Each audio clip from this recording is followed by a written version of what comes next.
Hello, welcome to Shaman Sister Sessions. This is episode 112, and I'm so excited to be here. Today, we are going to be talking about your healing business. And I'm Katherine Bird. I'm here with my dear sister, Michelle Hawk. And we are excited to be doing our first episode of 2021 and to get back into the swing of hosting our podcast again regularly. We've been taking a little bit of a break.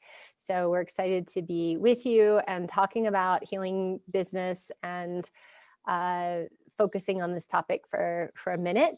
And if you want, you go ahead and subscribe and like and share and comment and do all the things that you know to do. So I don't have to tell you to do it twice. All right.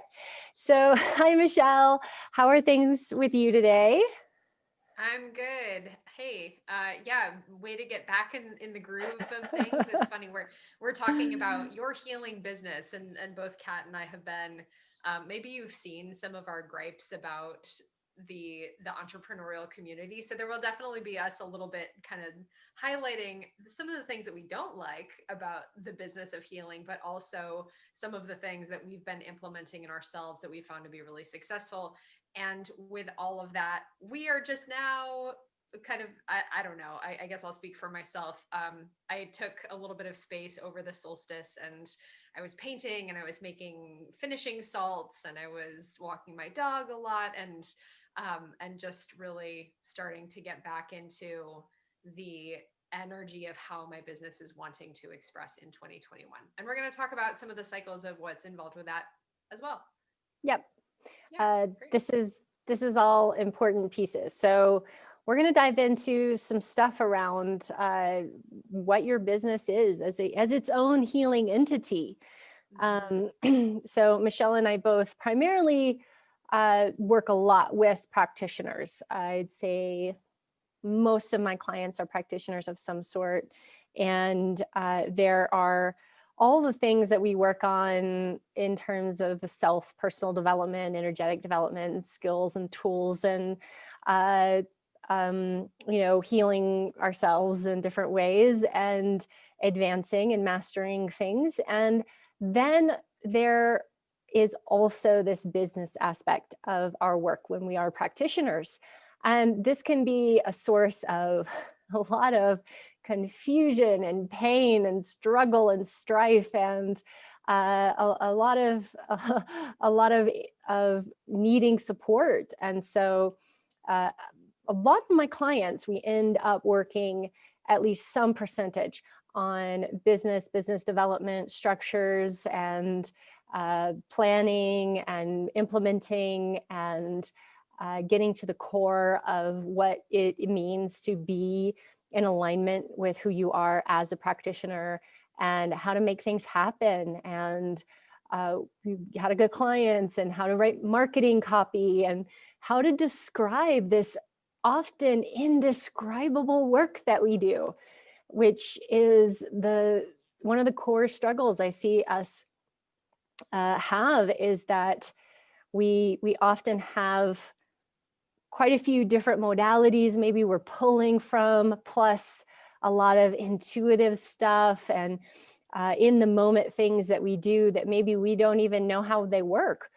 We don't even know sometimes exactly what it is that we do. We just know that it helps people. And that isn't the easiest way to start a business. It makes it really challenging because we don't have a template like other people do as to exactly, I do this plus this equals you get this. This is what happens. Sometimes we don't know the transformation someone's going to have in our care.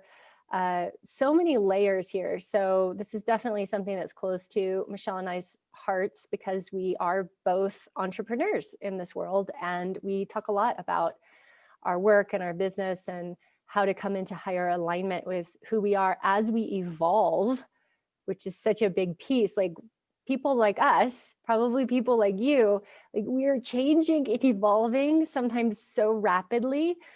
And then we have this business that is in some way supposed to be, like we think it's supposed to be static for some reason, and is supposed to always look the same, or supposed to do the same stuff.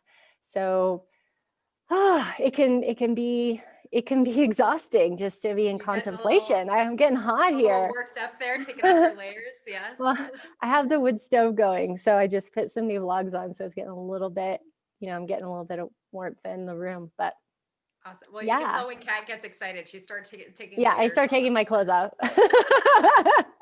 Obviously, there's a lot of passion here. There's a lot of pieces, Kat, in what you said. That was a great intro to, the complexity of what we're talking about, right? And I think when we're working as this calling-based practice, because let's be real, you're here as a healer, not because you thought it was necessarily a good business idea, but because somehow you received a spiritual calling or an awakening that is guiding you to be of service in some way. And I know that's the case for me. That's the case for Kat. That's the case for, I think, pretty much everyone, or almost everyone that I come into contact with. Of course, there are the exceptions. Of course, there are the people.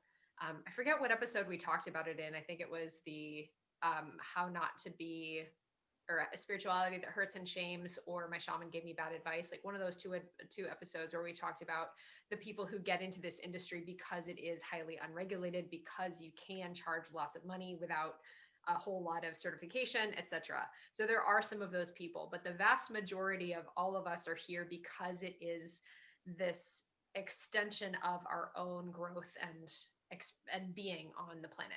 And I think that's really the core of what it comes down to, Kat. And I heard you say in there the alignment aspect of how your business is aligning with your values, your soul work, your extension of service. That if that alignment isn't in place, then your business isn't doing its job. Because as a healing entity, your healing business has its own life force, has its own path and purpose, has its own cycles of power, has its own soul contracts. When we are in alignment with that, ultimately every single part of our work is an extension of ourselves. So we can't treat it as a separate entity. It doesn't work to fit it in formulas. I've tried.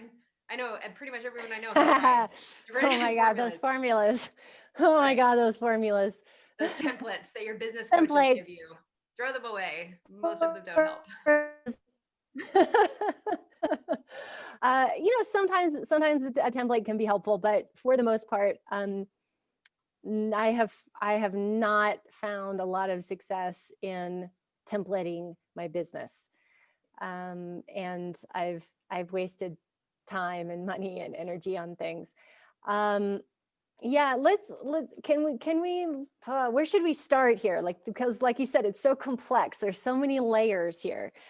Let's start with the bullshit. Yeah, I definitely want to start like where we sort of get off track, where we get lost, where we get duped, where we make some of our bigger mistakes. Because I've made plenty of mistakes. I have wasted time, I've wasted money, I've wasted energy. Nothing's a waste because it's always a lesson, it's always growth, it's always somehow serving in the end. But oh yeah, let's go into some of the dupes and some of the places where we kind of, oh gosh, why did I do that? Right. Why did I do that? Or why is this coming up in the industry? Right. Mm-hmm. So my number one thing that I would like to leave you with is just because, and this is sort of targeted at business coaches, right? Just because someone says they are working in new paradigm business and they have singing bowls over their meditations about money, and they have watercolory graphics and like sacred geometry on their website, does not mean that they are teaching new paradigm business.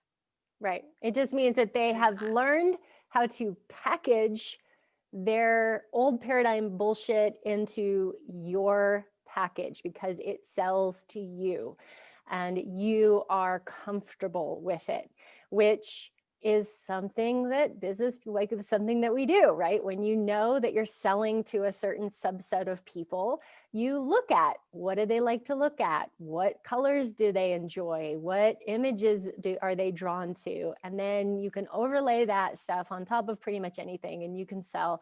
I mean, look at the stuff that's out there. You can sell anything to people if it packaged looks like them. Yeah. And right? it does not, if someone's saying they're teaching new paradigm business or they're offering new paradigm business, I encourage you to be really curious, I guess, and in looking at, well, what are the tenets and principles of how you're working with business? Okay, if they're still using the same, essentially the same coding, right? The same frequency around, um, copy and designing a certain way, and like there, you'll get familiar. If you spend any time in this world, you learn to recognize it really, really quickly. Of course, there are exceptions. Of course, there are people, Kat and I both support people. Neither of us really advertise ourselves as business coaches, but we both have run programs and done work in supporting our clients with service, how to promote their service and how to be in integrity with their service. Mm-hmm. I ran I think it was in 2019, I ran a program called Alchemy of Service. And Kat, of course, has something that she will be sharing with you Right. as we go along. But it is just be really curious about where it's coming from. Piece number two is the person who is talking about how to run your healing business, are they a business person or are they a healer? Do they have a successful, thriving healing practice? Or do they have a successful business practice for healers? Right. And for the most part, you are primarily out there. You are not going to find very many practitioners who are doing business coaching. I do know some. I have a friend who's a therapist who helps therapists with their business, and she comes from her therapy practice. So she's able to really speak to that subset of how do you be a therapist and run a business. I know some other people, but not that often. And for the most part, like you'll see them say, well, I know what you're doing, and I know, healers and so on. But a lot of times what I hear from people is that, what they're being sold, it's that the person is really good at sales and the person's really good at marketing. So when they're putting something out there, it makes us be like, it triggers us, right? Because they're good at it. So it triggers our desires and our needs for more money and more people and more ease and these things that we want, right? We want these things. So it triggers that, we have a lot of comparison game that shows up when we see this stuff. I totally do. I have business coaches on my feed that I look at their stuff because I'm like, oh, that's so tempting. It's like candy is what it is. It's candy. It's like, oh, I could just buy that and then I'm going to make $1 million. And right. It's fascinating, the psychology that goes into these things. So I think, I have the, I have gone into supporting people on business stuff because I've had to struggle with my business a lot, and going from zero and making no money and charging very little and building different ways and online and retreats and workshops and programs and one-on-one and all of these different things. So I have struggled. And I've had some good business coaches. I would say that my best business coach I ever hired was actually someone who was a trance channel, who was a mystic, who was highly educated in mystery schools, who came from that background. This person knew me. Like they knew they knew who I was. Like they could understand channeling and shamanic work and alchemical work and these things. So I got the most benefit out of that coaching relationship of all the coaches I've hired. Mm, that's huge, right? Can the person who's supporting you in your business actually see beyond the business entity of your business? Can they see you? Can they see the soul of your work? And I think that's really where we're looking at, sort of, well, what is your business as an entity, your healing business as its own body of, are we still in the bullshit part? Or are we shifting into like, Let's a little bit more bullshit maybe here. okay, great. I Well, think but here, let me finish this little yeah. part, right? So looking into someone who, and the type of business support that actually recognizes and understands the entity of your business as a unique, alive, vital force Mhm. rather than a series of programs and systems and funnels and marketing, right? So that's one big difference right there, is how are you treating your business? Also, I'll add that, and are you treating your business like a series of funnels and programs or whatever, or do you recognize the natural vitality of your work as an entity in itself? Mhm. Yeah, Mm-hmm. because I've definitely done some programs with where it's almost like healer is sort of like squished in there with the other people that they're supporting. And then I'll go to an event and I'll look around the room and be like, well, there's definitely coaches and consultants here, right? There's definitely, that's the majority of people, but like I'm just stick out like a sore thumb. Like I do not, I don't, it's, it's not, it's not me. It's not who I am. So that becomes really hard because then I'm being sold like a template, right? I'm being sold like a structure that doesn't really allow the life force energy of my work to fully shine through in the way that it does. Because when we're looking at ourselves as healers and this idea of your business as its own entity and its own life force, it's going to evolve and change. It's going to contract and squeeze, and it's going to expand, and it's going to go through its own transformational process, because your business is not a thing. Mm-hmm. Your business is an experience that you are having, yes, to be of service, but also to go through your own personal transformation and growth. And when we start to shift our perspective around that, then all of the struggle, all of the questioning, all of the searching holds a different mindset, so that then you can have a different experience. You can start to look at it from the perspective of, what is the experience that I want to be having? What is the experience that I want to call in? What is the experience that I'm having? Is my experience that I'm having struggle and disappointment? Well, okay, so where have I been coming from that's creating struggle and disappointment? How am I, and am I encouraging struggle and disappointment in my life in order to have, in order to grow, in order to change, in order to, we cannot, it has its own healing energy. That healing energy is working on others, but it's also working on you. And so when we stop thinking of it in that way, we can make these big mistakes where we see it as this thing that we've got to do stuff to, and we've got to make it fit and go in the template and squeeze it into the funnel, and how 6 posts on social media a day in order to be successful. Like, we might lose the life force of what we're actually working with. Yeah. I want to go back to what you said, Kat, about being in the room and seeing it full of coaches and consultants, right? And having that distinction where, even though we get kind of lumped into the same industry, the same group as coaches, healers are not coaches, and a healing business is not a coaching business.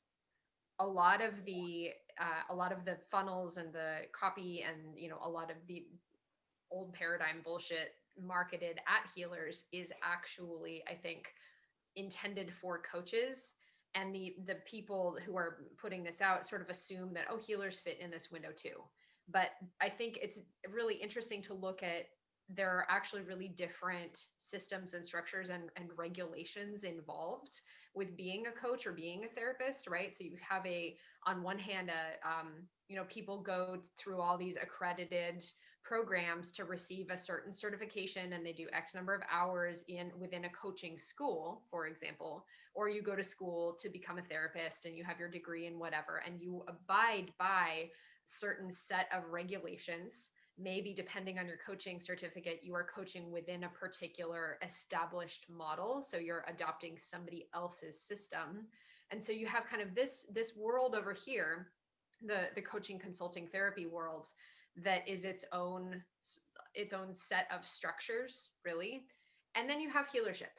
And it's not to say that there's no overlap between the two, because there absolutely is. but healership is based in mystery school. Coaching is not mystery school. Healership is based in much more like this core spirituality of working with the vital force of energy, whereas coaching, in depending on the school of coaching that you're going to, but much of coaching is based in sort of the mind, the mental, like 3D world processing inquiry. And those are two fundamentally, in certain ways, like they will not fit in the same box at Yeah. all. So there, if for someone to say, or a business coach to say, oh, I work with coaches and healers on their business, is like, okay, you work with coaches on their business and you're lumping healers into that category. It's Right. not the same. Right. Because as much as, and I don't know. I mean, I'm kind of a coach, right? Like I coach people because I help Yeah, them there is problem some solve, overlap. right? There, you know, But like what you're saying, like the origin of coaching comes from the idea that instead of sort of focusing on like kind of the realm of psychotherapy, and we're going to talk about the past a lot and sort of just kind of stay in these stories, the idea was that in coaching, what we're going to do is we're going to look at what you want, and then we're going to find out what actions you need to take in order to get there. And that was the beginning of the coaching industry, basically. yeah, it's mind So based right. And it's mindset. mind and action based. Yeah, And it's not actually transformation. And as much as people want to call it transformation or say that they create transformation or they've had a transformation, at the core essence of what it is, it did not start out as that. So it still runs this, sort of aspect that it is. And of course, there's healing modalities that have now merged themselves into coaching and into therapy and vice versa. And we're all kind of squishing ourselves together into this melting pot. But in healing work, we are, like you said, it's like this mystery school, this transformative process that we're going through, which I think is why we have more of a struggle with explaining what we do or saying, here's the outcome of what you're going to get. right. It's soul based, right? So coaching and therapy is cognitive based. The vast majority of it is based in some form of cognition as you, your individuated self, as an embodied being, having opinions and ideas and goals and dreams, right? That is inherently a 3D sort of access point. Whereas healership is soul based, it's based in the mysteries in the etheric bodies. And if we look at, even the word transform, right? To change form, to move between form. Coaching is not inherently transformation. Healership is rooted deeply in moving between form. Right. Yeah. Which is why I think that I end up with a lot of coaches who are realizing that what they really are doing or what they're called toward is transformation. And they're called towards healership. And then having to uh, work with the reality of these are actually two different systems and structures in the way that they interact with the world and the way that people talk about them. And then how do we integrate these pieces? So there are a lot of coaches who are being called towards more of a healership way of being, and that takes some work, honestly, to go through that process. Yeah, I have some apprentices who have been in that position, and they're like, "Oh shit, I have to remodel my entire business now." I say, "Yeah, Yeah. because it is this. You can't get away with when you're doing this work that is rooted in the mysteries. You cannot get away with a synthetic structure of your work." I love the way you said that, right? The synthetic structure. If it feels Thank you. synthetic, don't do it. Right. Yeah, I love that word for this. And what what was I going to say was around this idea of the healing energy, right? Like you're a healer, and we're working, like you said, in the etheric bodies, in energy, in soul level stuff. So when we start incorporating sales and marketing tactics that are actually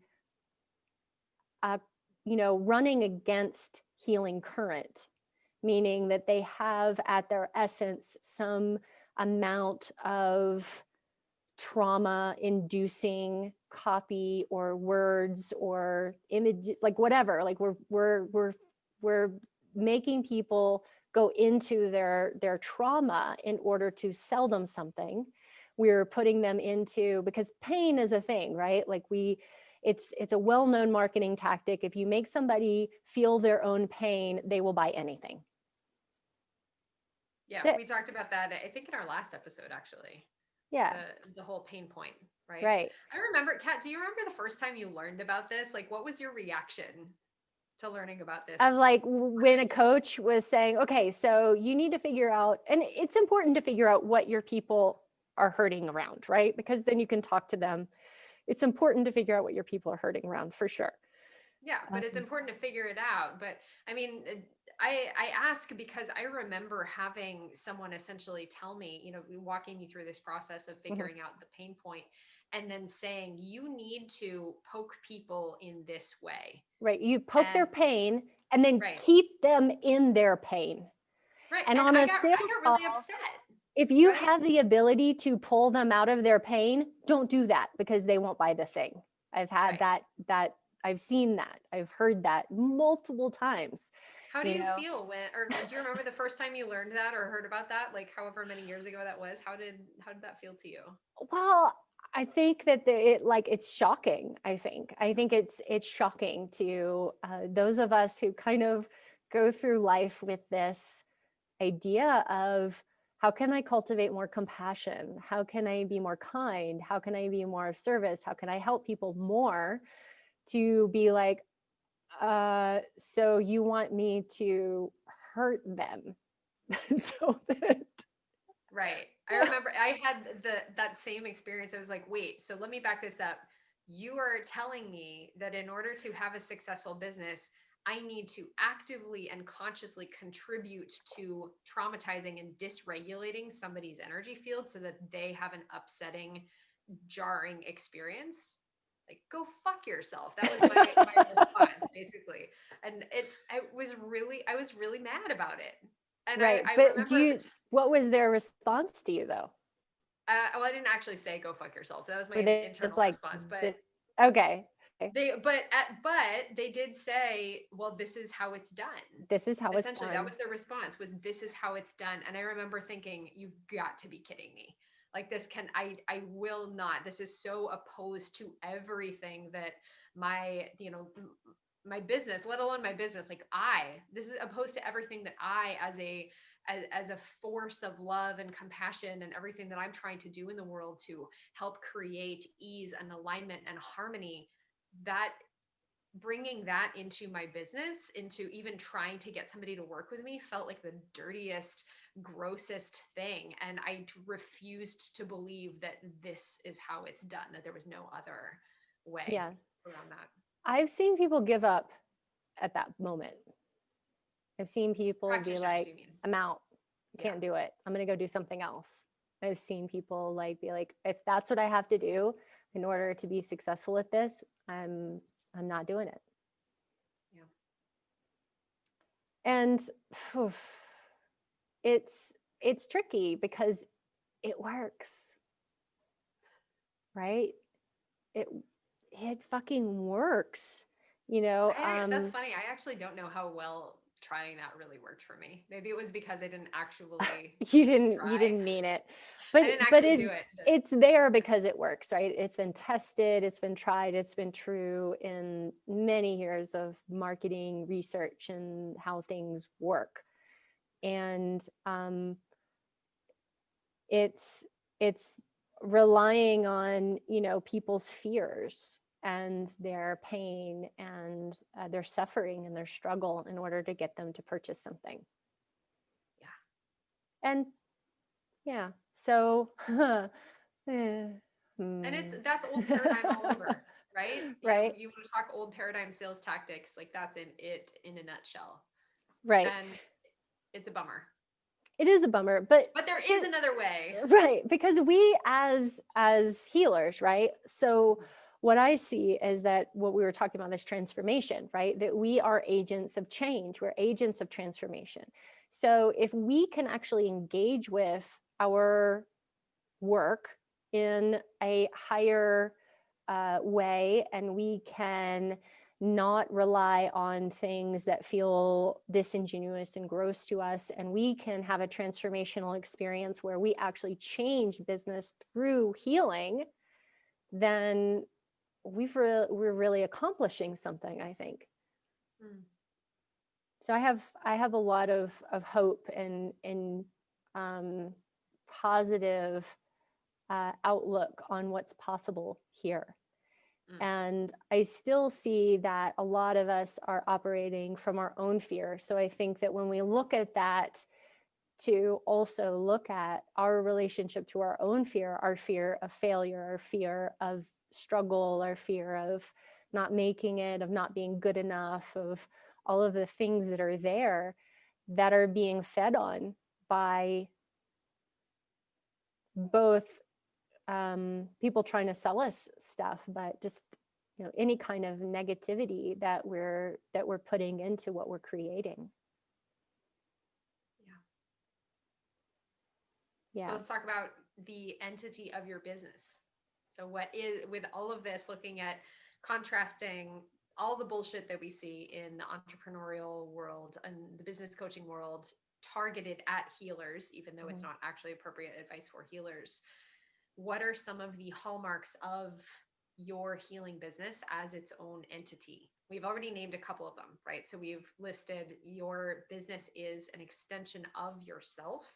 Kat, I love that you were talking, this was quite a while ago, but you were talking about your business not only holding space for the initiations and the portals and the growth of your clients, but also for you, right? Where your business, as an extension of yourself, it's part of this necessary vehicle for your own growth and transformation.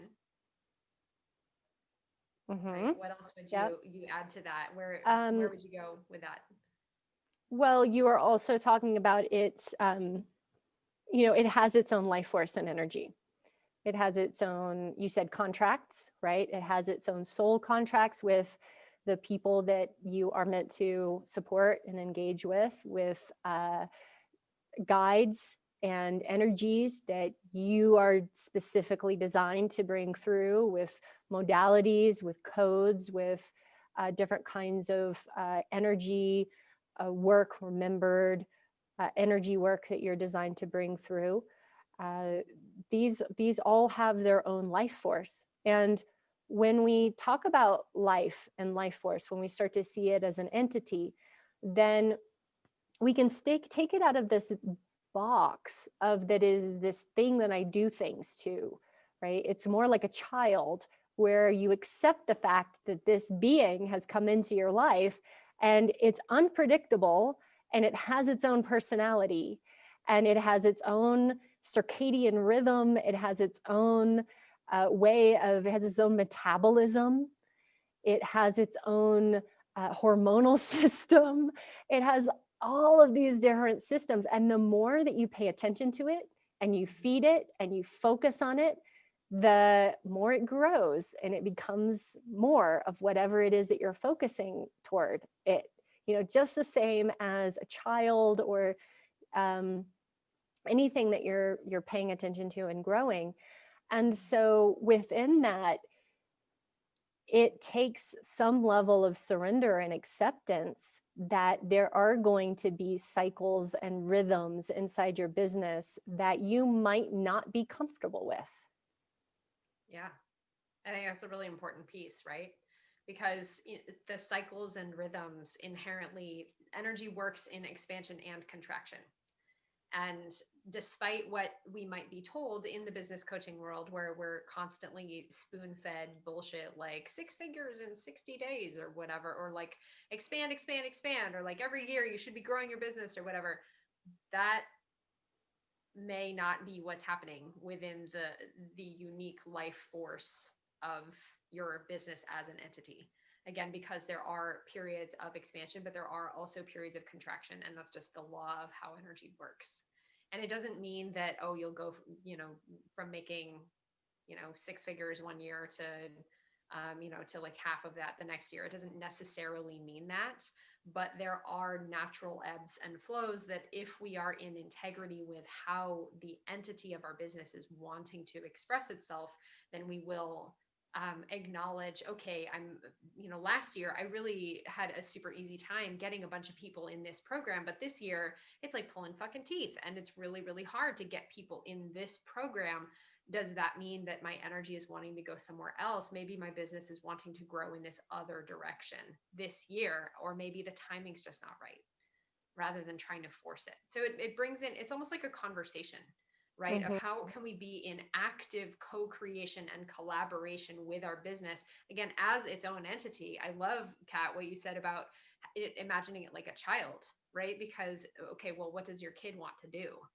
Well, today I Because don't want to sometimes go you to the might be park. like, I just tantrum. It's just a fucking tantrum day. Yeah. Yeah. Yeah. Yeah. Really. And this piece around the contracts of our business. And I would also add in, for those of us who are working with these really ancient mystery schools and lineages, that's its own separate thing that goes through the body of your business. Because you also are then a steward. You are a steward of these ancient mysteries that are coming through you, and your business is part of how those ancient mysteries are surviving and adapting to serve in the modern world.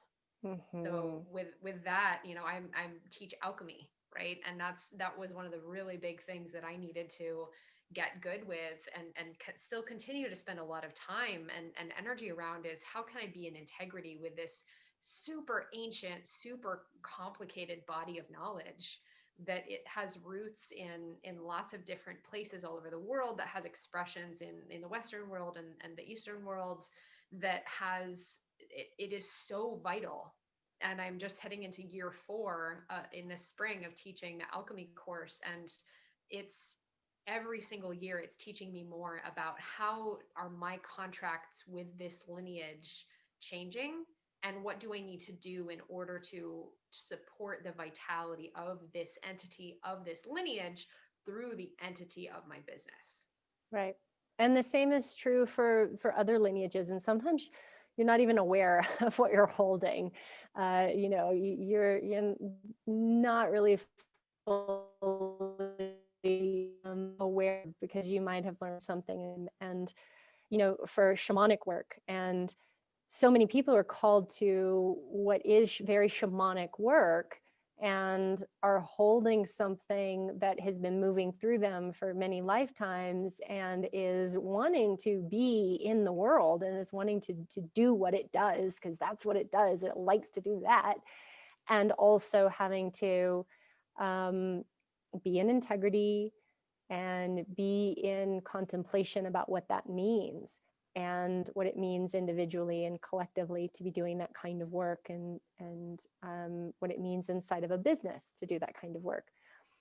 It can be tricky. Yeah. It's gonna be deep soul searching. If it's not deep soul searching, look harder, I think. Love that. If it's not deep soul searching, what did you say? Look harder? Yeah. Great. Look harder, do more. Great. Do better. do better. Right. Speaking of helpful advice, do better. Do better. Yeah. Right. It's kind of like one of the quotes of one of the spiritual teachers that has since passed, that I really love. He started out his book with, if there is a harder path, please let me know so I can try that. And sometimes you're going to feel that way, like, oh my God, why did I choose this? Oh wait, I didn't choose it. And but you did. And so right. There we go. And I think one of the things that you said when you're talking about, the integrity of it, that there is a need to, one of the things that I encourage is to be really clear on what are the ethos of your business? What are the ethical, societal commitments that you're making inside of this toward whatever it is that you really believe in and you want to see happen in the world, and you want to have contracts socially towards change, and is your business fulfilling those? And if not, then what's the next step to help to make it fulfill those agreements that you're making even more? We I did think, an episode on that, right? yeah, What was that? Social responsibility of spiritual practitioners. there you go. Yeah. You're so good at remembering those things. Thank you. I remember pretty much Everything. Okay. Right. So, I don't know, Michelle, where do you think that you've made some of your bigger mistakes? In business specifically. Specifically, Right? Okay. yeah. I think it's funny because I've really come to look at them not as mistakes but as growth points. But for the sake of this argument, we'll look Okay, at what are your bigger growth points? my big growth points. One big growth point was really putting a lot of power in what I thought that the entrepreneurial community, specifically like business coachy community and way of doing business, could give me. Mm. And what I mean by that was, and this was really a few years ago, I think, when I was kind of steeped in it a little more, where I was, hanging out with pretty much exclusively with entrepreneurs and coaches and business coaches, and so that's who I was spending a lot of time with, and I was spending a lot of energy also in that type of world with the materials I was reading, and I tried to do that to my business. I tried to, use the systems and the funnels. And now I didn't go, I would say, like, I've seen people go in sort of the extreme end of that. I didn't go quite to the extreme of it, but I did. I, I think the mistake was in that I believed that there was something that I didn't know or didn't have access to, that some program or teacher could teach me about the entity of my business. When in fact, what was really needed, and what I think has been the true gem, the diamond that I have gotten out of that experience, was that I I am the only one who can truly see and truly know and understand and collaborate with the entity of my business. There is nothing that any other person can give me in terms of that direct relationship that I do not have access to myself. And it was really empowering to realize that. It was really very, very empowering to simply allow the myself to see my business as a living entity rather than as a system and structure. And as soon as I did that, and again, this was a few years ago that I really clicked into that different way of viewing it. As soon as I did that, it freed up a lot of, I would say I'm a pretty confident person in general. I feel great about myself and my work and everything, but it gave me this new level of freedom and permission and confidence in the way that I was serving people and myself and the world. And it gave me this permission to have periods of time also where my business wasn't actively growing in the traditional sense, because I knew there was something else happening. So it allowed for a much more powerful and subtle and close experience, that ultimately has given me a lot more freedom and helped me make a lot more money. So win on all levels, and helped me serve a lot more people. Mm-hmm. Yeah. How about you, Kat? Big mistake or growth hit? I would say buying anything when I'm in a state of fear, reactivity. Oh my God, I've got to fix my business. I've got to buy this thing. I've got to, I'm up at 3 a.m. watching a friggin' webinar. Like, if that is where I'm at, like that money, I might as well just tear it up and throw it in the cat box. Like, we're just done. Uh-huh. Yeah, I would say that. Anytime I've purchased anything in a deep state of fear, I have just thrown my money down the toilet. And what have you learned from that? I've learned that actually the one of the main pieces of healing that I've received in my business has been around money and around I don't feel necessarily that when your money shit has been healed, you're going to make $1 million. And that's something that business coaches like to sell you. I believe that when your money shit has been healed, even when you're not making any money, you're okay.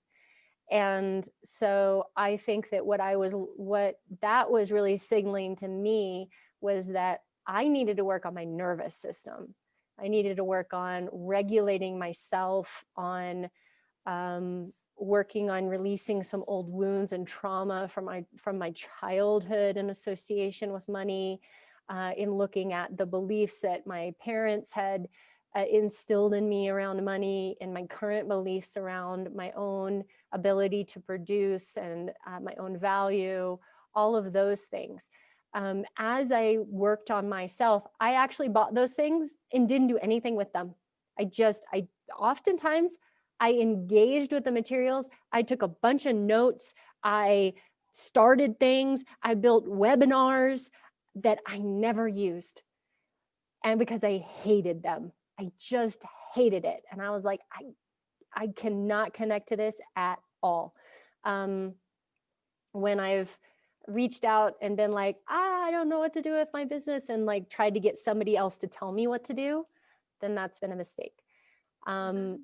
I have gotten some great support with being like, okay, I know what I want to do, and I need some support in figuring out how to do it. And so I have gotten some good support on that, but it more has come from like where I'm coming from in my decision making process. That I like where you were going with that. Let's talk about like what good support looks like for a healership business, right? So I've definitely gotten some good support, partly from you, Kat, and just in terms of our friendship and our collaboration and bouncing ideas off of each other. Just because, again, I know that you have a very similar view of how you engage with your work, and so I know, and also we know each other really well. So, but there's this inherent trust of I know that you view your work the same way as I do, and so it is a really easy way for me to say, okay, here's what I'm experiencing in terms of vitality around this program or this practice, or it kind of feels like I need to do something a little differently this year. And we had this conversation actually about a year ago in January of 2020, where I was really feeling like, something feels off about I Am Alchemy this year. Something feels like it needs to be done differently. I feel like and I would say this is actually a huge success that I've had in my business, and I'll tell you why. But this feeling of like, I need to not do it the same way this year. I think I need to not have the retreats. And this was in conversation with Kat. And I was like, I don't know, I can't explain it. Like, and she helped me say, by asking questions and saying, well, what would that look like? What does that, do for your work? And it was really helpful to have this support from somebody, again, who can feel and track the aliveness of not only me, but of my work. And then I presented that to the students that I had already registered and said, hey, do you still want to do the course? They said yes. And then a month later, we all learned about COVID. right. And retreats weren't a thing anyway. And so this this ability that I had, a lot of factors contributed to that being a success. Number one, I had given myself permission. I had already spent a couple years or a few years by this point in this collaborative conversation with my business. So when I was getting a lot of signals that something needed to change, I was listening. Number two, I gave myself permission to make a decision that didn't make sense to me because I trusted the entity of my business that it was needing something. Number three, I got support from someone, Kat, who speaks the same language as I do, both in terms of the healership and then also obviously our friendship and connection, but also the way that she interacts with her business. And number four, I took action on it because I was able to trust, and because I have this, again, this freedom to be in radical collaboration with how this ancient lineage wants to move through me. And then I found out later why it was such a good thing that I did all of that instead of scrambling at the last minute and potentially losing a lot of money on deposits, on retreat deposits. Yeah. Yeah. Right. Like just to be able to have conversations with somebody who actually knows what you do. Like Yeah. not just, oh, I kind of think maybe you do some Reiki or something. Like, no, I actually can see what you do and I can feel the energy of what you do. And I can tap into the life force of what you're bringing through. That is incredibly beneficial for people like us, because sometimes we get caught up in things and we lose sight of our own life force. We lose sight of it because we're under a mess of logistics. So I think that is really, really helpful. I was helping someone this morning with structures on business, and I think that's something that we do need help with sometimes. I find that's really helpful. I'm insanely organized. I have very Virgo rising. And so my Google Drive is like on fucking point. And the way that I organize because I have a lot of programs that I run. So the way that I organize my my program launches and all of my stuff is really organized. And the way that I think about things is very organized. So this morning I was on a call with somebody who I'm helping with some business stuff. And I was like, okay, let me share my screen. Let me show you all the things. Here's all my spreadsheets. Here's what all of this looks like. Here's how I organize things, because I need to see it visually. I need to see it like this. And this is really helpful for me. And that was really helpful for this person, because I think that we come into this from a very oftentimes like somatic and energetic and what do you call that? We're like communicative, Felt sense yeah, but experience. it's like we're people, right? We're not necessarily always the best at like systems analysis people. Well, I came So from a biology background, so I already loved spreadsheets. So, but yeah, not everyone does. right, but we just don't know. We don't know how to structure things. So I think that can be really helpful, is to have support on like how do you like what are the logistical structures that you actually need, like basics, like basically, and to not overcomplicate it. I think a lot of times people get support in building things out. I know this has happened to me, where I get support building something out and then I'm like, oh my God, this is so complicated. You just built this thing and I'm never going to it'll take me years to figure out how this works, because I'm trying to understand the way that, this person's mind thinks, who's like an IT person, or like, somebody who's coming from a different kind of way of relating, learning style, you know, these kinds of things. It's like, you said, like somebody who speak your language, right? Understand what you do, and then be able to communicate with you in a way that you can learn, Yeah. And because I've also that's definitely what it's done about, right? programs Is that right, I'm is like, are I can't learn this. As much as I'm like in it, I'm like, this isn't the way I learn. I can't do it this and way. and that's ultimately rooted in, are you empowered in your business, or are you just following somebody else's formula? And because I know plenty of people who are just saying like, well, I don't know what it is, I don't know how it works, but I'm just using this person's formula because they've proven that it works, so I'm just plugging stuff into this formula and spitting it back out on social media and emails. And that, I mean, if it's working for them and it makes them happy and it is supporting their people, like, I can't fault that. But I could never do that, because I wouldn't understand it and it's not coming from me. Yeah. So there is, to be fair, like both Kat and I have plenty to say, obviously, about the bullshit and the naysaying around the business coaching industry. But I know it is. I know plenty of business coaches who are truly deeply motivated in Mm-hmm. helping practitioners, and who are genuinely rooted in compassion Yeah. and wanting their people to succeed. Yeah. So we know and love plenty of business coaches. Not to say that we don't.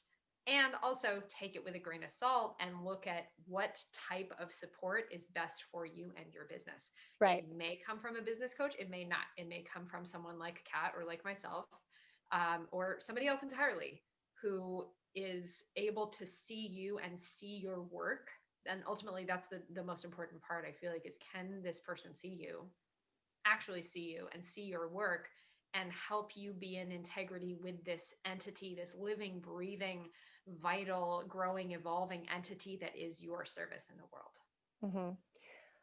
And I think that something else I'm just going to throw out there is that sometimes we need to turn off the noise and we need to stop looking at everyone else and start paying attention to ourselves.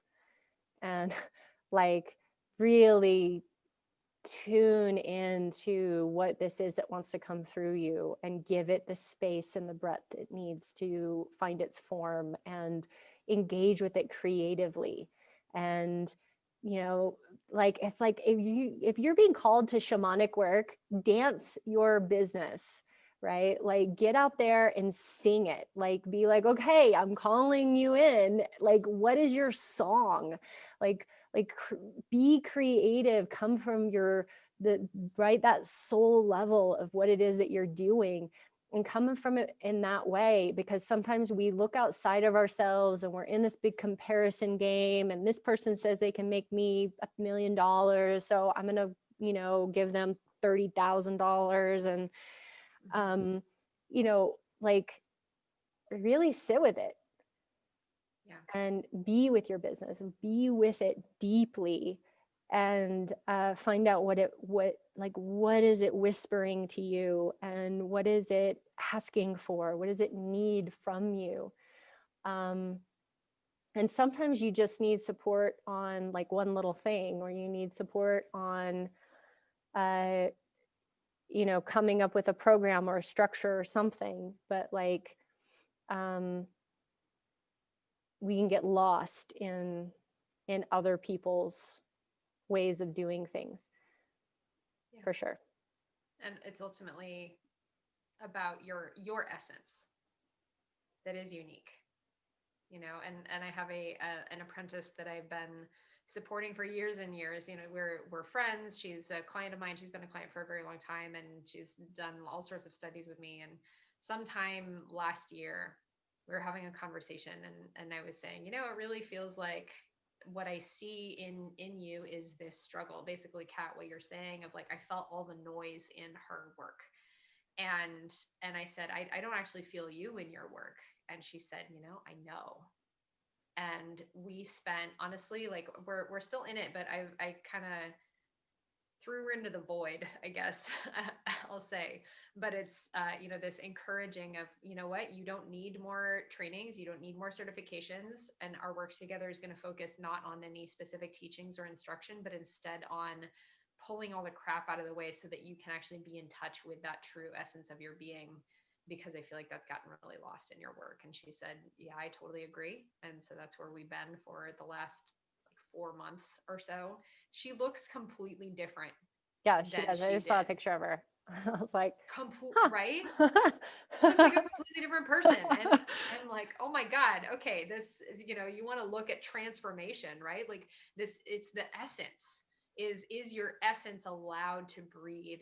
And the only way that you can do that is by just like getting a lot of the noise out of the way. That was a really good piece of advice, Kat. I love that. Yeah. And I have to watch myself on that. This last couple of months, I finally have unsubscribed from a lot of newsletters that I've been just letting marinate, and like I never open them. I've been on them for years. Some of them there's newsletters I've probably been on for like 10 years that I just never open, never look at, or I might every once in a while, but it's just that like that energy coming in all the time. Or I might look at it and then be like, oh, should I do this thing? And no, okay, well, I just finally just started leaving all that stuff behind, because what's really important, I think we have to look at, like, we don't have a lot of years on the planet.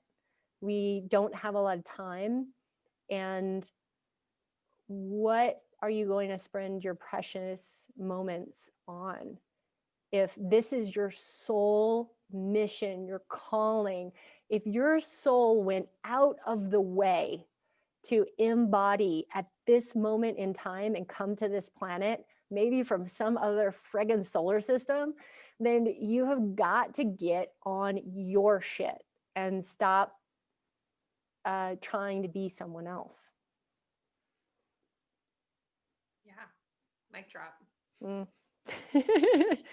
I just had so many more ideas, and we've already gone Let's for like start. an Well, hour. let's start a new one. Let's start a new one. Yeah, I think we should save these ideas for another thing, because I'm like, oh, and this and this and this. But Kat, I think this is so important, right? And I know you support a lot of people in this. I think I support a lot of people in this too. And again, we've both been in business. How long have you been in business, Kat? I mean, it's in over 10 years. Well, So yeah, 10, like yeah. yeah, Yeah. something like that. And Yeah. me, I started my business in 2009, so my business will be 12 years old. I will have a preteen Right. this year, and we've made a lot of mistakes. We've had a lot of growth edges. We've had a lot of really coming into this true empowered relationship with our business. And it's Yeah. truly with so much love that we wanted to share all of this with you. So Yeah. please, yeah, Kat, what are you wanting to share with people? When you say that, I just have to say, like, there have been moments in this journey. Michelle and I have known each other since 2013. There have definitely been moments in this journey where both of us have just been like, oh my God, what am I doing? Or like, can I please just not do this? Can I choose something else? Can I just like go work at the bookstore or something? Like, Or we're sitting in Whole Foods eating, like in the eating area, like, do they have applications? like, can I just get a job and get out of this? Like, can I, because, either things aren't working or not sure what to do next, or, you plan some event and nobody shows up, or it gets canceled, or, burn your eyeballs and you can't like actually participate. So All of these things have happened. not not just things. These things have actually happened to right, us, not just making right? shit up, right? Not just making shit up. Michelle has traveled to me to do an event, and then it just completely get bagged out Like, because Kat's picking me up at the airport, looks at her phone, oh, it's canceled. nothing to do with us, right? But circumstances of other people running an experience. So if you happen to find yourself in these places of confusion, of fear, of struggle, of can I please do something else, of why did I choose this, or why is this not working, just know that it probably is a growth. It probably is part of your process. You're looking to transform something in you. You're looking to grow. You're looking to heal something within yourself, and it's totally normal.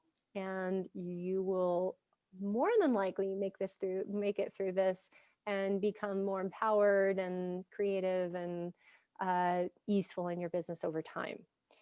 And you still might need some support. If you feel like you do need support, both Michelle and I do work on this stuff with people. I have been called to do something. I ran Light Warrior Mentorship, which was a 6-month program that had a lot of business stuff in it, and I ran a retreat. But I've been called to create a program called Aligned Practitioner that's going to be coming out starting in February. And that is going to be for practitioners, and basically going through all of these things of really determining who you are, what you do, how you do it, connecting to your work energetically, to your ethos, to your structures, to how you're bringing and birthing this baby into the world and raising it as a productive member of society. So if that's interesting to you, then just reach out. You can send me an email, kat@katherinebird.com. It's on my website right now. You can sign up right now. Or you can, I don't know, those are the best ways to get in touch with me, Facebook or any of those things. Yeah. Yeah, so that's what I say have going on. for that, it's not just new practitioners, right? Because Right. yeah, you say you're talking about like birthing this business into the world, but I would say even if you have an existing practice, I mean, I'll be popping in to aligned practitioner Yeah. because I yeah, have and I have clients who have been in business for a long time. I have clients who have been in business for a long time. I have clients who have spent the $15,000-$30,000 on business coaches who but are still coming to me instead. I have clients who have bigger businesses than I do who come to me for this stuff because this is about soul calling, and it's about gaining more clarity, more tools, more structures, whatever it is that's needed. And so this is going to have live coaching with it, group coaching calls, and a possibility to even do one-on-one calls if you feel like that's really going to support you. So I'm excited about it because I love that we get to do this, right? We're no longer like hidden in the cottages with the like, bring me a chicken and I'll do something for you and don't tell anybody because they'll come and kill me. We we get to actually be out there. We get to say what we do. We get to talk about it. We get to be passionate, and shamans out and it's proud. exciting. It's exciting that we get to do this. So we should take advantage of it because our forebearers who walked the road for us to be here were not so fortunate. Yeah, awesome. I cannot recommend this highly enough. Again, having been on the receiving end of Kat's business support plenty of times, she's amazing. Please do go participate in that if that calls to you. In terms of what I'm offering at the moment, I'm inviting people into I Am Alchemy. So if that's something that you feel called to into this ancient lineage of alchemy, this will be the fourth cohort. So it just keeps getting better and better. People, there's all sorts of new stuff coming through this year in terms of adds to the curriculum and different practices. And I'm even like, oh my gosh, Kat, I don't know if I told you about this, but I've been making Spotify playlists for like all of the different teachings. So Of now course. all my students, like when we do a teaching on a particular topic, then there's an accompanying Spotify playlist that you can listen to for all your movement practices to go have this multi-sensory experience of the energy, because why not? Right. Again, And I'm following. you've been building out a lot of new materials Yep. as you've been kind of taking a break, but you've been producing videos and movement practices and all kinds of things that I think it's going to be epic. Thank you. And I actually lowered the price for this year. Yeah, I did. So you're All getting right. like all of Get on the the pricing. awesome, amazing, and all the new, awesome, amazing stuff for even cheaper than it has been in the past. Great. So I love it. yeah. And yeah, I wouldn't recommend this enough. You aren't going to find, let's just say you are not going to find this anywhere else. This doesn't exist It anywhere else. doesn't, I've looked. it doesn't exist. It does I'm not like, who else exist. is teaching alchemy? This is not a thing like this. It's not a thing so much. So if there is an alchemist wanting to be awakened or trained or come into mastery, this is definitely the program to do. Thank you. Yep. And Mhm. it starts in April. So we've got some time, but please contact me through my website. You can go to joyofenergy.com and there's alchemy stuff on there. You can fill out an application straight through the website. You can email me, michelle@joyofenergy.com, if you'd rather start the conversation that way. But let's get the ball rolling so that we can make sure it's a great fit. We have a conversation and then we get you started with your preliminary preparations. So if that sounds good, then hop on board the alchemy train. Great. Choo-choo. So, I had to. so thank you for tuning in, showing up again. Like and comment and share if you know someone who's a practitioner who would benefit from this. If you have a friend who's a practitioner who's lately been freaking out a little bit and like worried about their business and like being like, oh, should I invest in this $30,000 thing? Send them this. And then yeah, what are we? Shamansisters@gmail.com. You can reach out to us or on our website of the same Shaman basic Sister name. Sessions at gmail.com. Yeah, that's it. The Shaman Sisters are somebody else. We've talked to That's them. true. They are jewelry makers. Yeah. Shaman Sister Sessions at gmail.com. And we will see you on the next episode.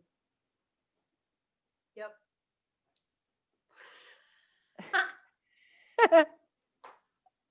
Bye, Kat. Bye.